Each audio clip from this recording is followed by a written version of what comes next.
es la necesidad del negocio o el tipo de problema que queremos resolver, tratando de hacer, por lo menos de inicio, la parte de la tecnología que voy a utilizar. ¿Sí? Em, lo primero que trataría de hacer para ese tipo de pregunta es tratar de entender qué tipo de datos se van a utilizar, tratar de entender qué tipo de personas van a tener acceso a los datos, tratar de entender eh, el escenario o el contexto en el que estoy tratando de proteger ese tipo de información. Sí, porque la pregunta es muy amplia. La tecnología que se puede utilizar va a depender mucho de la situación en la que yo me encuentre para proteger ese tipo de datos fiscales. El ejemplo más sencillo que les puedo ofrecer es eh, que los datos estén almacenados en una USB. ¿Sí? O sea, ¿hace sentido que estén en una USB? Quizás la USB podría estar protegida ah, o encriptada de alguna manera con una contraseña, quizás, o quizás la USB debería tener una serie de datos físicos en la USB para que si los presiona o en la secuencia adecuada, entonces la USB se va a poder abrir. Quizás, em, de nuevo, depende mucho del contexto en el que yo esté tratando de ofrecer una solución. ¿Ok? Pero a pesar de eso, creo que en general hay dos o tres cosas que siempre hay que considerar cuando se trata de proteger la información. ¿Sí?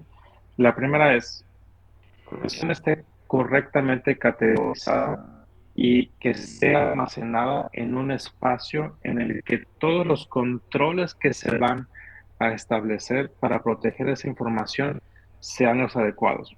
Por ejemplo, cada vez que tú hablas de un control de seguridad o una tecnología de seguridad para proteger algo, cualquier cosa, generalmente agregar un nuevo control va a implicar un costo mayor, ¿sí?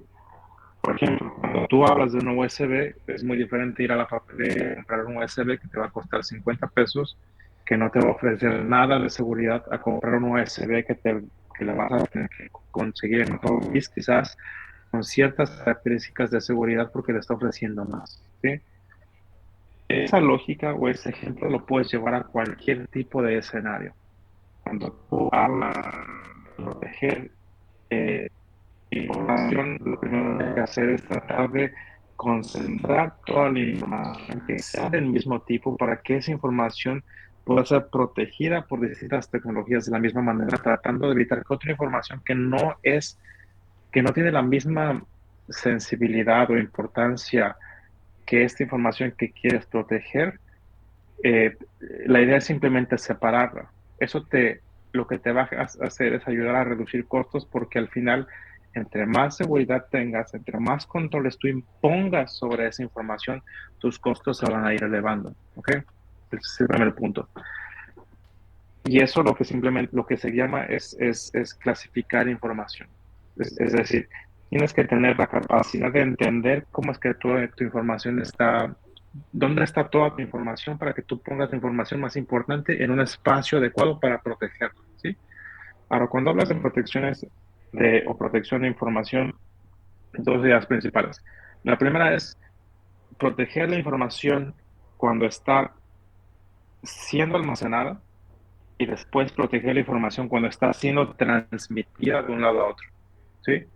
Entonces, no tiene sentido que yo tenga muchos controles o muchas tecnologías para proteger la información que a un servidor si lo voy a transmitir de un lado a otro o a través del internet o de una computadora a otra con un protocolo de red o un protocolo de conectividad que es inseguro.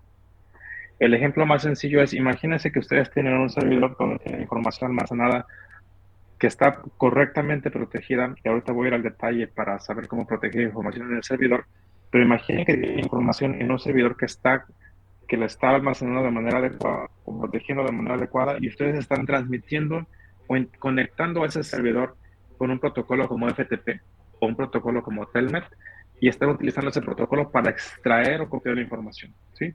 Eso significa que cualquier persona que tenga la capacidad de copiar el tráfico de red de un lado a otro va a tener la capacidad de ver qué información está transmitida de un lado a otro, ¿ok?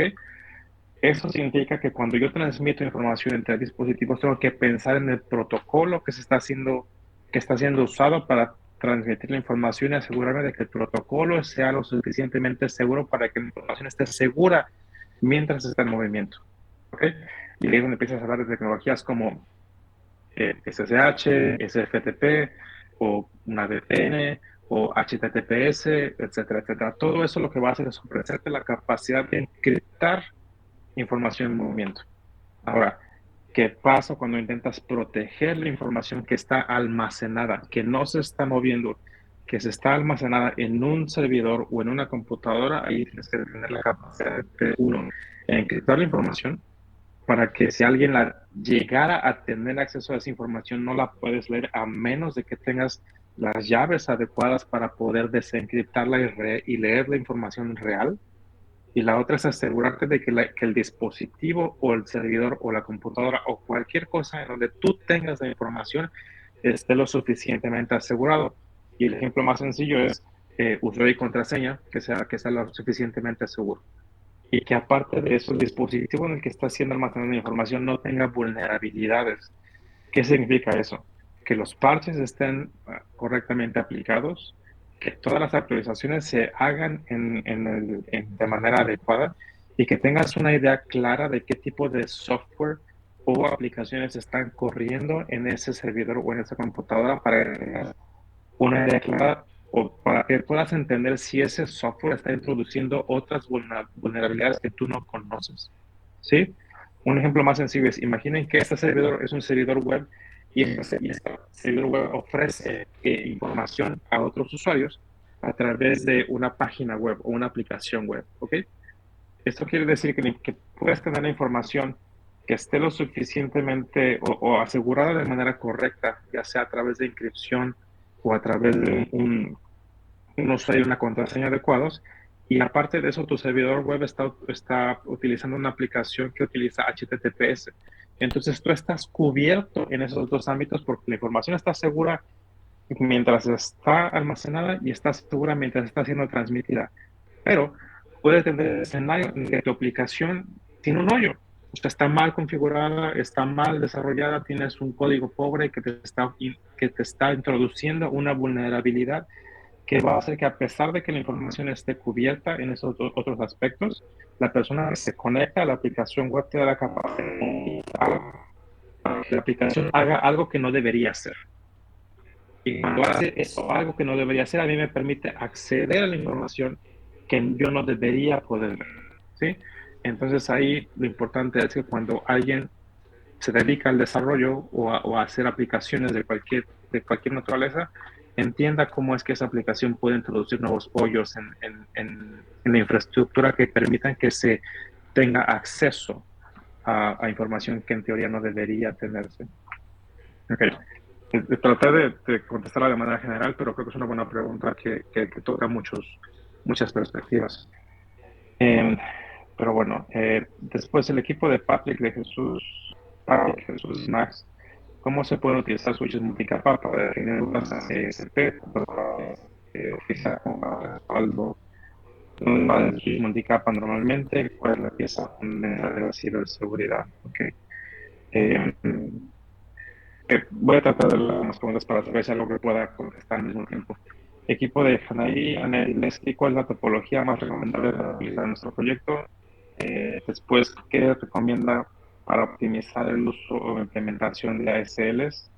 Eh, y después el equipo de Sony, Axel y Leonardo, ¿cómo aseguraría la disponibilidad de servicios de HCP y la aplicación efectiva de listas de control de acceso a través de ASLs para restringir los servicios específicos de Telnet, de FTP, HTTP, SSH, etcétera? Okay. ¿Cómo podríamos implementar un switch multicapa en nuestra topología? Y después, ¿cuál sería la mejor manera de determinar el tipo de HCP a utilizar en una topología? Esa es la pregunta de Atsiri, Wendy y Ian. Okay. Um, ok, la pieza fundamental de la ciberseguridad, creo que puedo contestar eso, después las demás las podemos ir contestando. Eh, Creo que es una pregunta bien amplia. No estoy seguro de que haya una sola pieza fundamental de la ciberseguridad que me permita cubrir todo, pero que si tuviera que arriesgarme a contestarla, creo que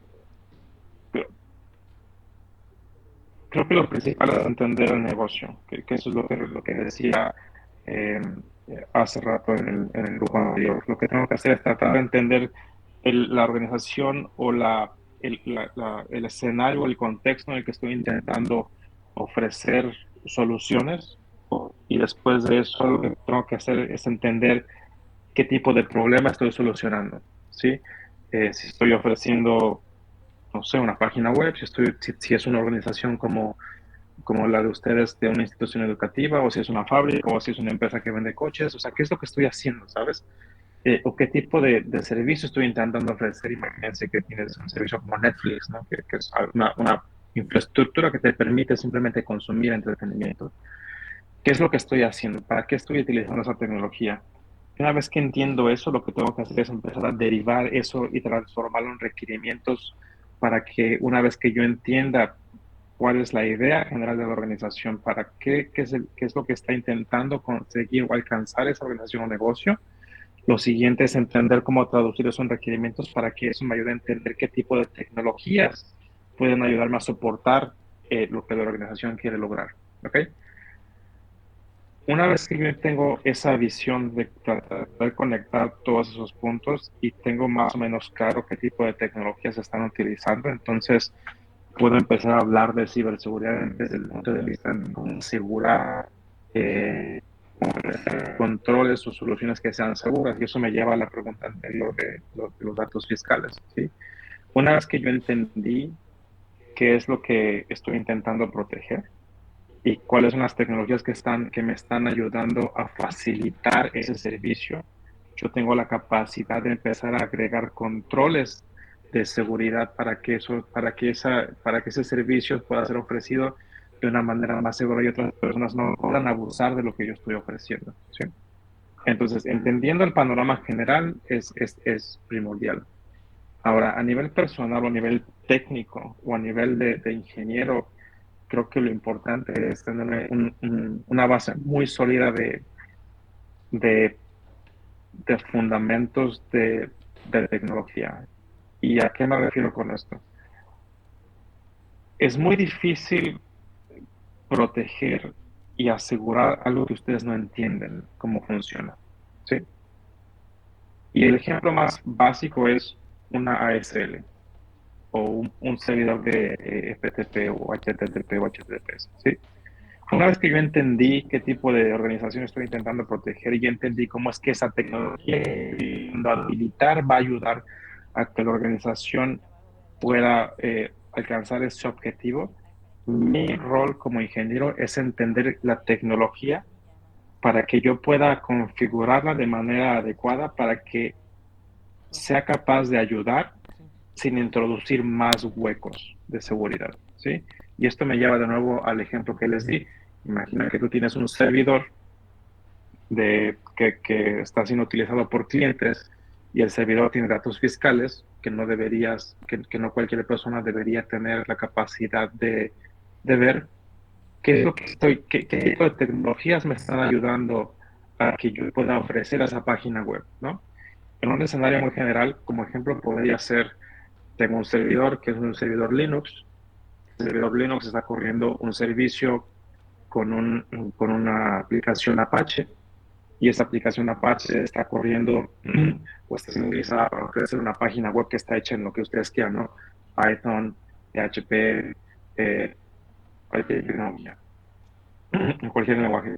Y al mismo tiempo, el servidor está configurado con HTTPS para que cuando se conecte un usuario, la información que está siendo transmitida esté transmitida de manera segura, ¿sí?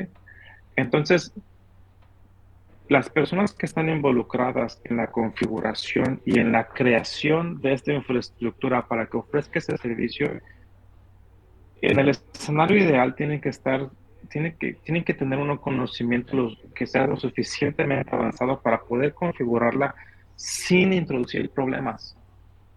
Y siento que y esta es mi opinión nada más, creo que en este punto la situación en la que ustedes están es la situación ideal, porque cuando ustedes están haciendo este tipo de proyectos, este tipo de ejercicios en los que están ideando, imaginando qué tipo de soluciones van a poder ofrecer en un escenario ficticio, más allá de simplemente tratar de echarlo a andar y decir, bueno, le hice el ping de que acá y porque el ping funciona, entonces yo siento que que ya es suficiente.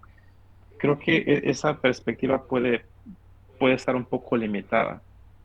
Y a lo que voy es, la oportunidad que ustedes tienen con este tipo de proyectos, sobre todo en un escenario y con una herramienta como Packet Tracer, es poder llegar a un punto en el que ustedes se familiaricen con el tipo de tecnologías y con el tipo de protocolos de red que están siendo utilizados para poder habilitar esa topología o habilitar esa solución.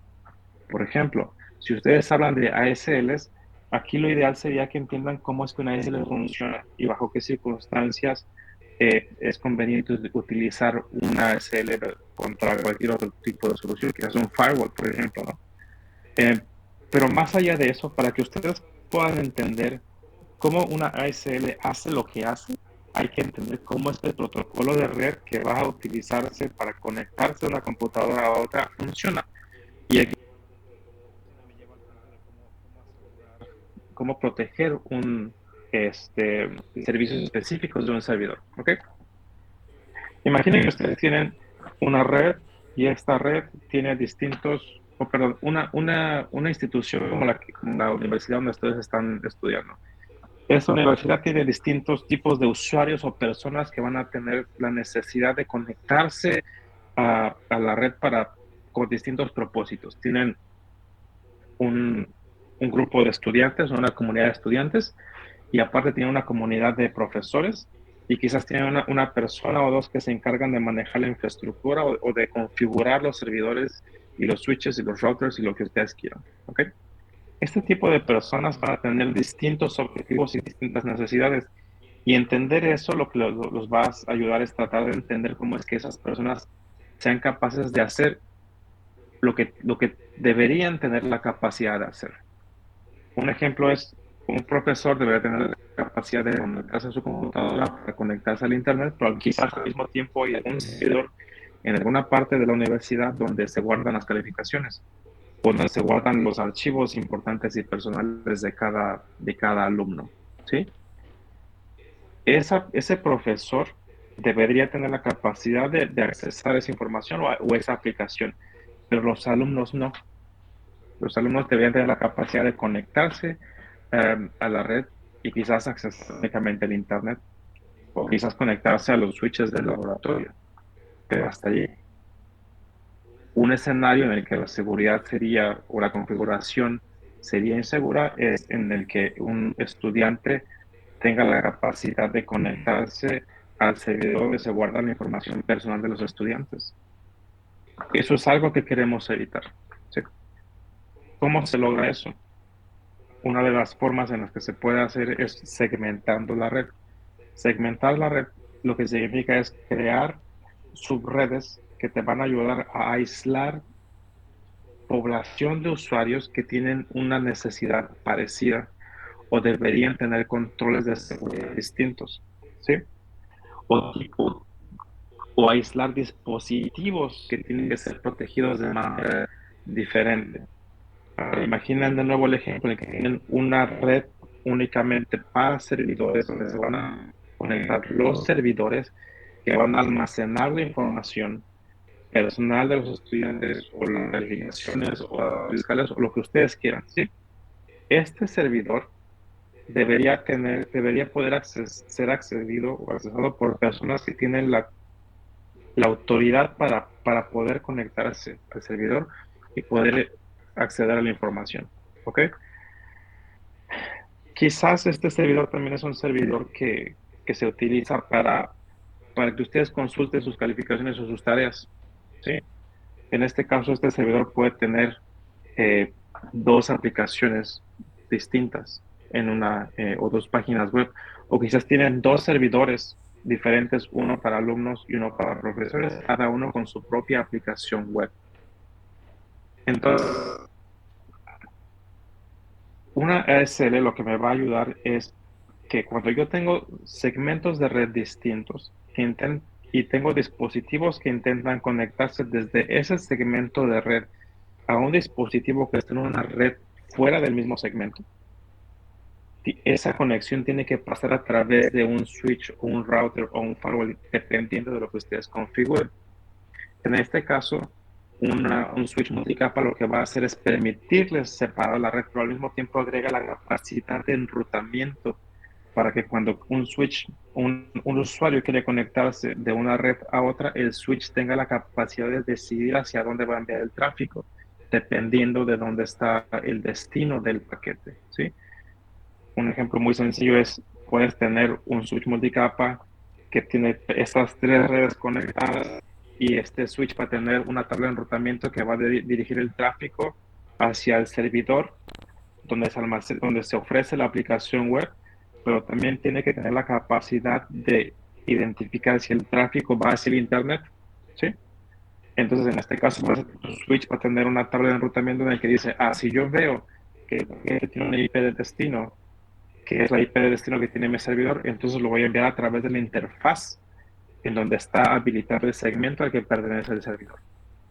Si yo veo que la IP de destino que tiene el paquete que estoy recibiendo no la conozco o sé que está fuera de este campus o está incluso en el Internet, entonces lo voy a enviar a través de esta otra interfaz porque eso es lo que me está indicando mi tabla de enrutamiento. ¿Ok? Ahora, el switch, cuando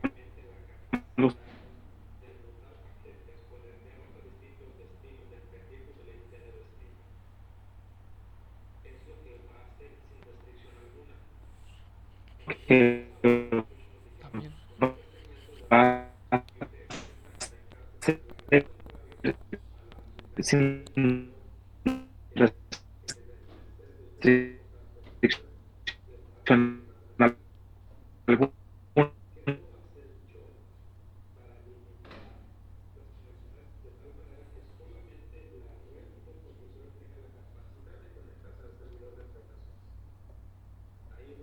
El concepto de una ASL.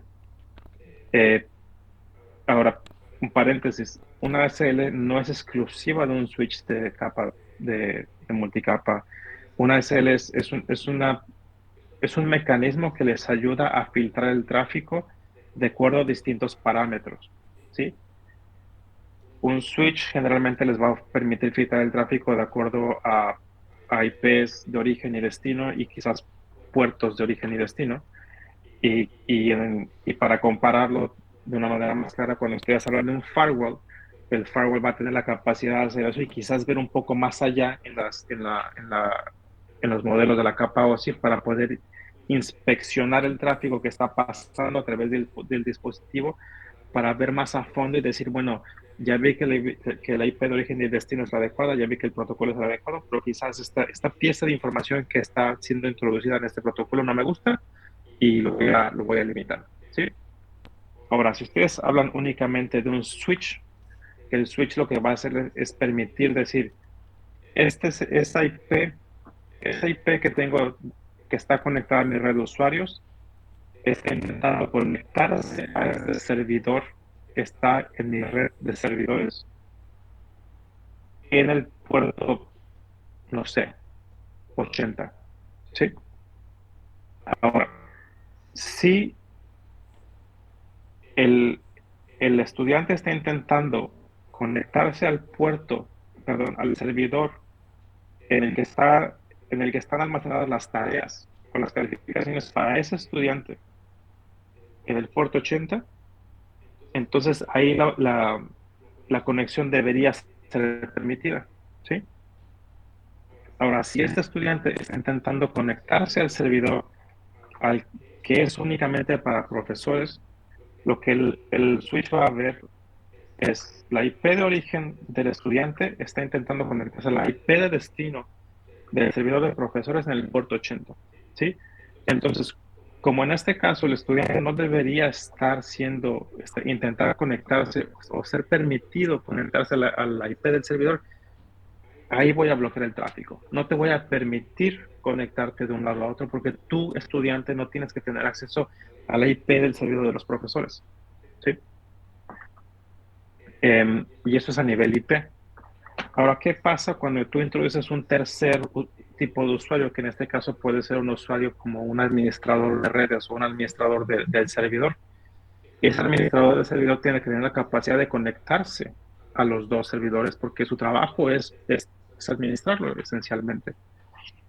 En este caso, el, el administrador del servidor tiene, imaginando que es un servidor Linux, por ejemplo, ¿no? Cuando tú te conectas a un servidor Linux, para administrarlo generalmente lo haces a través de SSH y en este caso lo que tú haces es establecer una conexión al puerto para que después te aparezca la pantalla donde te dice introduce tu contraseña. ¿Ok? En este caso, la conexión va de la misma manera. Desde la computadora del administrador, a través del switch, el switch revisa su tabla de enrutamiento para validar que tenga el conocimiento o la capacidad de enviarle el paquete hacia la IP a la que está destinada. Y después de eso revisa la tabla de ASLs para decir, ese que pertenece al administrador se quiere conectar a esta IP en el puerto 22, que es SSH, ¿lo permito o no? O sea, esta persona debería conectarse aquí, sí o no.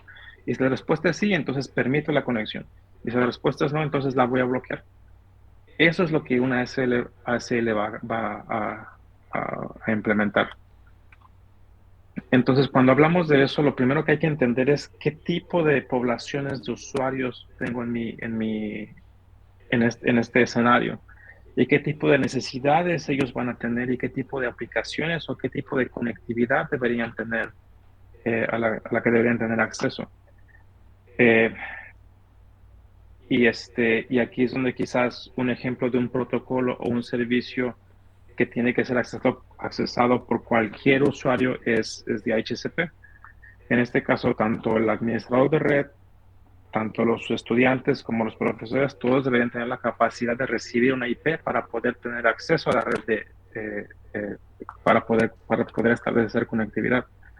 Entonces, en este caso, el DHCP lo que va a hacer es permitirme que cualquier red a la que se conecten mis usuarios tenga la capacidad de recibir una IP para después poder establecer la conectividad. Eh, En este escenario, este es un escenario en el que la ASL configurada en el switch que está enrutando los paquetes debe permitir el tráfico de cualquier red para que puedan conectarse al servidor, el servidor pueda responder y después asignarles la IP. ¿Sí? Entonces, eh,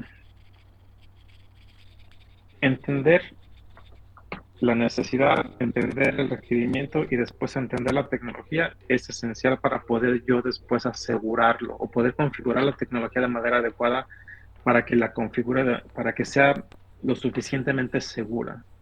Y creo que eso más o menos enlaza varias de las preguntas que me están haciendo. Um, una de las preguntas también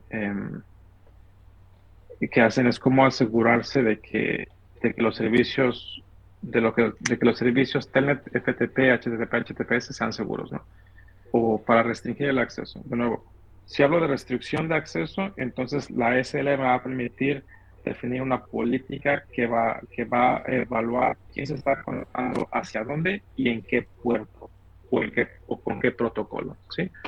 Generalmente, el protocolo que está siendo utilizado para ofrecer un servicio específico va a definir el puerto en el que la persona se va a conectar. Ahora es importante entender que el puerto está definido por la configuración del servidor. ¿A qué voy con esto? Yo, como administrador de servidores, tengo la capacidad de decir, a ver, tu servidor vas a recibir conexiones de tipo SSH en cualquier momento que yo quiera. Yo tengo la capacidad de modificarlo. Por convención y en muchas situaciones los protocolos se utilizan siempre, aunque eso lo hace que todos nos entendamos. Por ejemplo, el puerto 22 es un puerto que generalmente se utiliza para SSH, el puerto HTTP generalmente siempre va a utilizar el puerto 80, el puerto HTTPS siempre va a utilizar el puerto 443, el puerto Telnet siempre va a utilizar el 23 y el FTP el 21. ¿Okay? Eso generalmente se utiliza por convención, pero una persona tiene la capacidad de modificar el puerto para que, no sé, puedo tener dos servidores web escuchando en puertos diferentes. Puedo tener una aplicación en el puerto 80 y una aplicación distinta en el puerto 443. Es posible hacer eso. Y yo puedo definir políticas en mis firewalls o en mi ASL, en cualquier otro dispositivo, para que la conexión a esos puertos varíe o sea autorizada de manera diferente dependiendo de quién se quiere conectar de un lado a otro.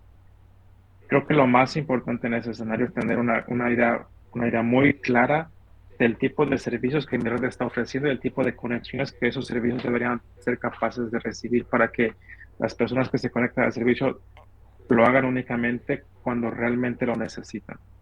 De lo contrario, si yo permitiera que mis estudiantes se conecten al puerto 22 del servidor, yo estoy introduciendo un riesgo para que un estudiante pueda quizás conectarse cuando no debería tener el acceso.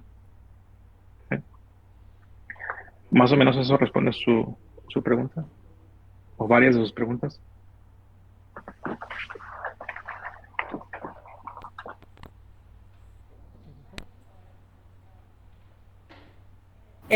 Continuamos con la siguiente pregunta, Héctor. Muchísimas gracias. Ok. Y creo que volviendo nada más a la del switch o el cable cruzado o directo, si bien recuerdo en este caso simplemente depende mucho del tipo de dispositivo que ustedes estén conectando. O si conectan dos dispositivos que están los mismos, hay que considerar eso, pero realmente no. Yo no he visto ningún escenario en el que eso sea una consideración importante. Creo que incluso hay tecnologías que simplemente identifican el tipo de cable y no tienen problema con eso, pero generalmente no es algo que represente un problema muy grande. Ellas te Y, quieren compartir su topología. De hecho, creo ujú, que ya sí, van aquí. Ajá, para que si les pudieras hacer alguna recomendación. ujú, ok. ¿Ya está ahí?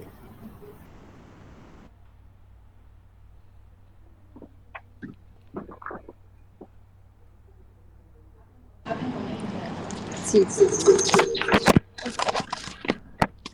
Bueno, buenas tardes. Me llamo Hola. Saraí y me gustaría presentarle nuestra topología, Ujú, que es sobre la Secretaría de Hacienda y Crédito Público. Aquí ujú, manejamos diferentes áreas. Aquí hay algunas VLANs de este lado. Y bueno, la ujú, profesora nos hizo un comentario ujú, que era sobre que teníamos que implementar el modelo de redes de 3 capas de acceso y de distribución y ujú, de núcleo.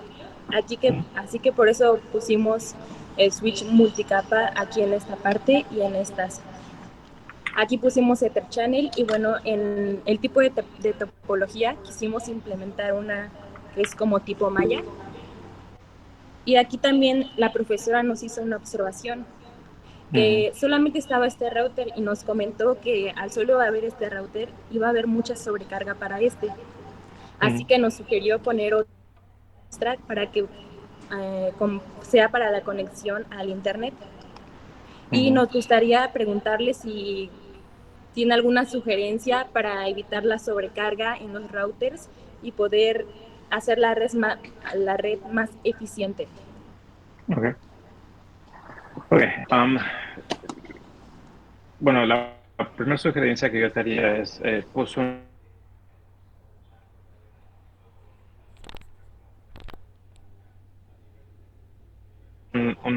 LAN a nivel de un solo sitio. Eso lo que te va a dar es ofrecer redundancia para que en caso de que uno de los switches falle, el otro pueda funcionar. Es un poco parecido a lo que ya tienes en tu lado izquierdo, donde dice unidad de productividad económica y de inteligencia financiera. Creo que la idea con esos dos switches es buena.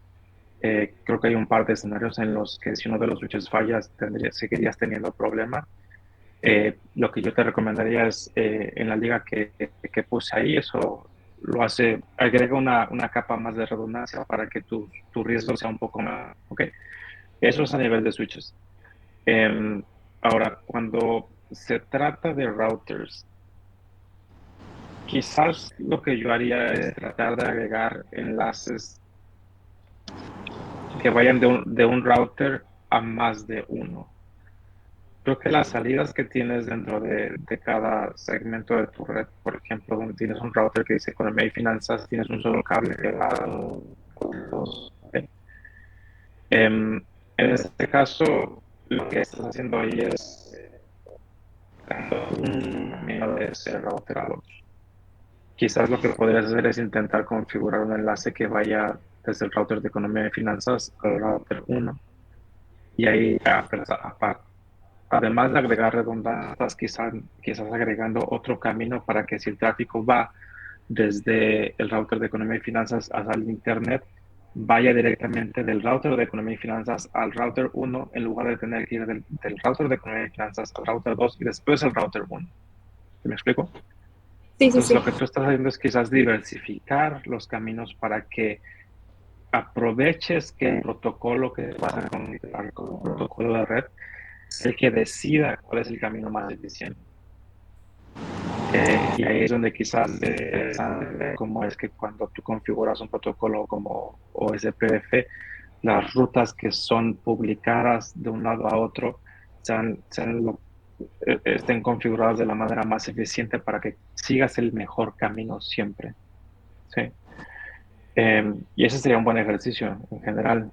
Quizás en lugar de centralizar el tráfico de un router a otro, tengas conexiones que vayan a varios y después configurar el protocolo de rutamiento para que los caminos varíen dependiendo del destino del paquete. Sí, respondo a tu pregunta. Ok, sí, sí, muchas gracias. Ujú. Bueno, ah, Si me comentan que les quedó muy claro, ahorita va a presentar Isaías, quien también mandó topología. Entonces, Ujú, ok. si buenas tardes. pudieras dar tu vista bueno. Hola. A ver, voy a presentar.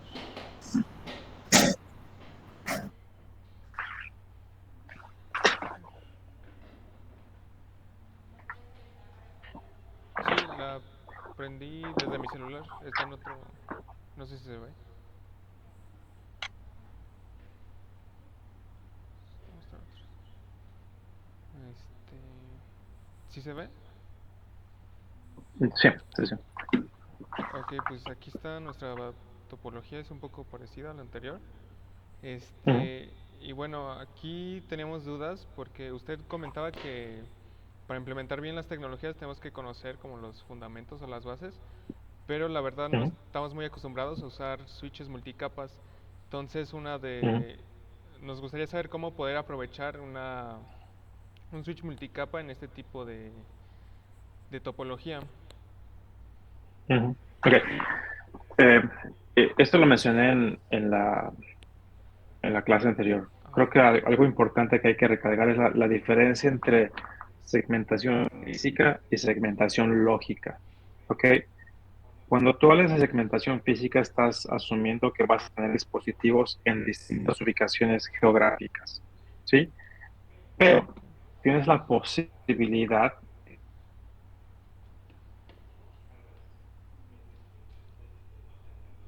que tengas la misma ubicación física. Un ejemplo de eso, imagina que en el salón de clases tienes una computadora que va exclusivo para el profesor y una computadora o el resto de las computadoras que van a ser para los estudiantes. En ese caso, tienes un solo switch con dos VLANs que tienen que tener la capacidad de tener su propia conectividad, pero quizás al mismo tiempo tener la capacidad de salir a otras redes, ¿sí? Ahora, viendo tu topología, un ejemplo que podemos hacer es donde dice administrativos, imagina que ese rectángulo verde no es exclusivo para un tipo de persona, sino que sea un edificio, un salón de clases, por ejemplo, ¿no? Y en este caso, tu switch va a tener una computadora que está conectada que va a ser para administrativos y el resto de las computadoras van a ser para estudiantes o usuarios, ¿sí? Entonces, en ese caso, puedes tener un escenario en el que las computadoras que están conectadas a la red administrativa por alguna razón tienen que tener conectividad a la red de estudiantes en alguna IP, ¿sí? En ese caso, cuando la computadora que está en la red administrativa quiere conectarse a la red de estudiantes, el tráfico va a ir desde la computadora de administrativo hacia el switch y el switch es el que va a tener que tener la capacidad de enrutar el tráfico para decidir hacia dónde enviarlo. Si el tráfico va destinado a la red de estudiantes, lo va a enviar a través de un cable que esté conectado a la red de estudiantes. Si el switch identifica que el tráfico está destinado a una red que está fuera de esos dos segmentos, entonces quizás lo va a enviar a través del cable que está conectado al router, ¿sí? Entonces, en este caso, el switch que te está dando es la habilidad de tú tener la capacidad de conectar distintos segmentos de red que tienen que tener la capacidad de comunicarse. El beneficio que te da eso es la segmentación de red y esto vuelve al tema de las ACLs. Ahí es donde tú quizás podrías decir, bueno, esta computadora debería tener la capacidad de conectarse a esta otra computadora, pero solamente en este puerto. Entonces tú estás ahí más o menos agregando un candado o un control. Pero al mismo tiempo el switch lo que te está dando es la habilidad de que si el tráfico no va a ninguna de esas dos redes, simplemente te lo envía hacia arriba y te lo va a enviar hasta el router, ¿sí? Entonces en ese caso, lo interesante es que los switch darte la posibilidad de agregar una separación lógica sin necesidad de que tú tengas una separación física. Cuando tú piensas en separación lógica, el switch de capa 3 empieza a tener un rol, empieza a tener un valor que te agrega. Porque si únicamente separas todo de manera física, entonces el switch de capa 3 difícilmente va a tener un papel que jugar, porque tus routers van a hacer el enrutamiento, ¿sí? Imagina que si en el escenario que tú estás presentando, si únicamente tienes administrativos en un área geográfica o física exclusiva y tienes tus estudiantes en otra área, por ejemplo, en el cuadro morado, entonces tus routers van a establecer la conectividad. Y no necesitas un switch de capa 3, pero podría necesitarlo en el caso de que tengas dos redes distintas en la misma ubicación física y tienes que tener la capacidad de enviar paquetes de un lado a otro. Más o menos respondo a tu pregunta. Sí, y también otra pregunta. Uh-huh. Anteriormente recomendaba como tener mayor redundancia entre los routers para evitar la congestión del tráfico, Uh-huh. pero esto, si sumamos que conectamos entre más routers y creamos ACLs, hay un Uh-huh. para bloquear, bueno, para poner ACLs tendríamos que bloquear como todas las posibles caminos de llegar a un dispositivo, o hay una técnica que facilite. Creo que ahí es donde tendrías que ser un poco más estratégico. Lo que yo he visto que ha funcionado, o lo que a mí me ha funcionado es establecer una política en donde tú decides que la ASL siempre va a bloquear el tráfico que está llegando, ¿sí? ¿Qué significa eso? Yo lo que puedo hacer es configurar mis ASLs en todos los routers que tienes que están conectados o que están más cercanos a tus switches para que únicamente bloquees el tráfico que está llegando desde fuera. Imagina que en tu caja verde tienes un servidor de lo que sea, un servidor o el switch mismo, ¿no? Que quieres administrar el switch a través de SSH. Entonces tu ASL puede estar en el router 3 para decir, si tú te quieres conectar desde cualquier lugar hasta el puerto, a la IP que está asignada al switch en el puerto 22, el que va a determinar quién se puede conectar es el router 3. El router 1 no tiene por qué saberlo, o sea, no le interesa. O el router 7, ¿sí? O sea, no tiene mucho sentido que tú quieras poner ASLs en el router 7 para controlar la comunicación que va a ir hasta tu switch que está en tu cuadro verde. Entonces, si tú más o menos, si tú lo que dices, bueno, lo único que voy a hacer es preocuparme por bloquear el tráfico que está llegando, te dedicas a poner ASLs en los bordes hacia donde va a llegar el tráfico. Okay. Y no te preocupas por decidir o definir si el router 3 debería autorizar el tráfico que está saliendo del cuadro verde hacia el cuadro rosa, ¿sí? El router que está en tu cuadro rosa debería preocuparse por el tráfico que está llegando al cuadro rosa, ¿sí? Ahora, habrá escenarios, por ejemplo, en el que tú quieres poner una regla que bloquee el tráfico que va saliendo. Algo que yo he visto, por ejemplo, no sé si estén familiarizados con la idea de un proxy web o un web proxy. Un web proxy lo que hace es que es un servidor que tú pones en cualquier parte de tu red para que cuando una computadora quiere conectarse al Internet, primero se conecta el proxy y el proxy va a ser el que va a enviar el tráfico al Internet. Eso lo que te permite es controlar el tráfico que está saliendo hacia el Internet, ¿sí? En ese caso, el beneficio de tener un web proxy quiere decir que tú estás centralizando todo el tráfico de toda tu población de usuarios para que antes de ir al Internet vayan al proxy. Y el proxy lo que va a decir es, yo los mando al Internet. Y cuando el Internet responde al proxy y el proxy se lo manda al usuario, ¿sí? La ventaja de ese escenario es que cuando tú tienes una ASL, por ejemplo, en tu router 3, tú puedes bloquear todo el tráfico que sale hacia el Internet porque tus usuarios nunca deberían tener la capacidad de hablar directamente con el Internet.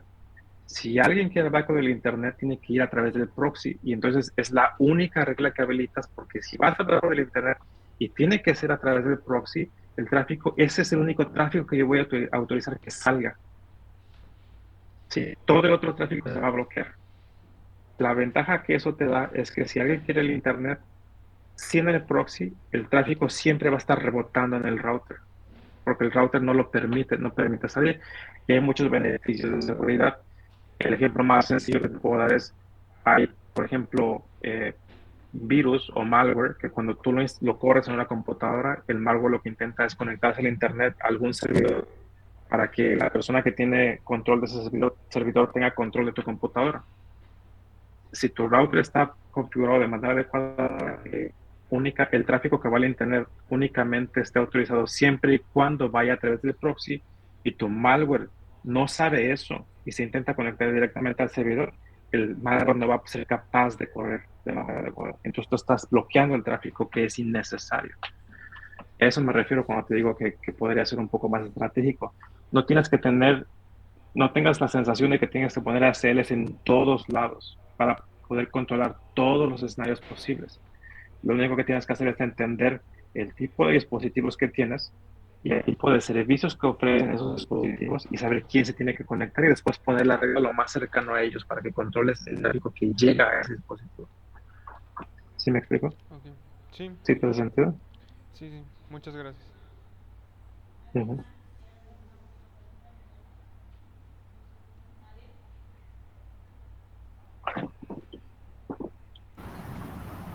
Héctor, pues muchas gracias. No sé si alguien más quiere hacer una pregunta. ¿Nadie más? ¿Otro equipo? Max, no sé, Devani. ¿No? ¿No? Creo que ya sería. Uh-huh. Ajá. Creo que serían ahorita todas las preguntas. Creo que ya son todas, ¿verdad? Las preguntas. Sí. ¿Sí les queda más o menos claro? ¿Sí creen que les ayude o los perdí? Creo que sí. A ver. ¿Se perdieron o le entendieron? No, sí le entendimos bastante. Muchas gracias por su tiempo. Qué bueno. Así, aquí están. Ajá, pues no sé, entonces ya nadie más. Jorge, ¿alguna pregunta? ¿No? ¿Mande? Sí, yo sé que Isaías, ajá. Bueno, pues creo, Héctor, que ya quedaron bastante bien y ahorita se van a poner a implementar las recomendaciones que les diste. Gracias por estar aquí con nosotros. Nada más te pido que ahorita para la captura, ya sabes, la captura que vamos a tomar y ya para que hacemos aquí. Gracias de verdad por haber dado de tu tiempo. Qué bueno. Ojalá les ayuden. Yo creo que sí. A ver, chicos, entonces ya saben, vamos a abrir cámara los que podemos, por favor. Vamos a tomar las